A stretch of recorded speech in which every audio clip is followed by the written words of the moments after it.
Welcome back.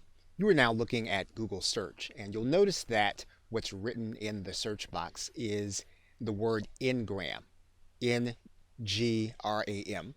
And if you click that link, the very first result, it's going to take you to Google Ngram Viewer. Now what Google Ngram Viewer does is it shows you the popularity of a phrase in published books from 1800 to 2000. And so what it does is it really gives you an indication of how popular an idea really is. Now in Google Ngram Viewer, one of the things that you will want to know is that search terms are case sensitive. So that if you write in a search term and you put in a capital letter, it's going to give you a different result than if you put in one with lowercase letters. For example, if we were to write in the word orange, and we were to search books from 1800 to 2000, we would see one term. However, if we were to change this term to one with capital letters, we're going to see a totally different trend. And so this is a good way of being able to get insight on the popularity of a term.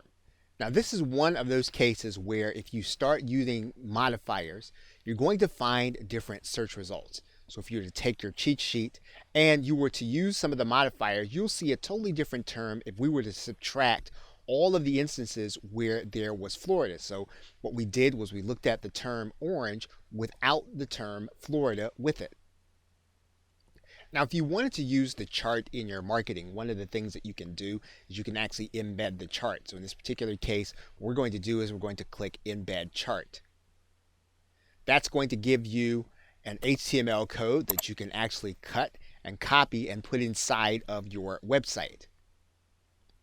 And you'll see the chart now posted here inside of a website. So every individual chart that you actually put together, you can actually embed that chart in a website.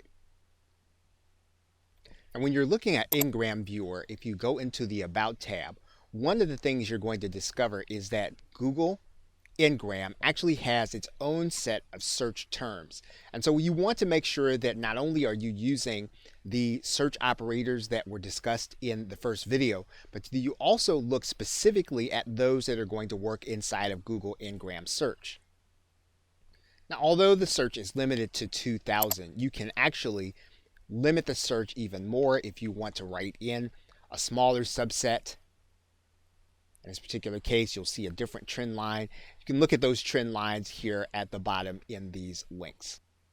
Okay, so with that, thanks, and I will see you in another video.